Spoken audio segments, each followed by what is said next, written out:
Hello বন্ধুরা, আজকে 14 ফেব্রুয়ারি নিয়ে আমার একটা লেখা।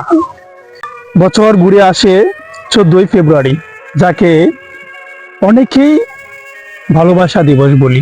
হাজারো যুবক যুবতী ভালোবাসার নামে করে কত নষ্টামি। কলেজের আশেপাশে অথবা লেকের পাশে দেখো জোড়ায় জোড়ায় আছে বসে। কারো আবার আবাসিক হোটেলে সকাল সন্ধ্যা কাটে। হিংস্র পশুদের মন রাখতে গিয়ে অনেক যুবতী হয়তো দেয় নিজের সতীত্বের বলি। অনেকে হয় আবার ভালোবাসার টানে গর্ভবতী।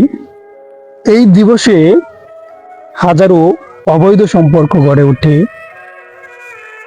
তাই তো ডাস্টবিনের পাশে মৃত শিশু পড়ে থাকে শুধুমাত্র পিতৃ পরিচয়ের অভাবে।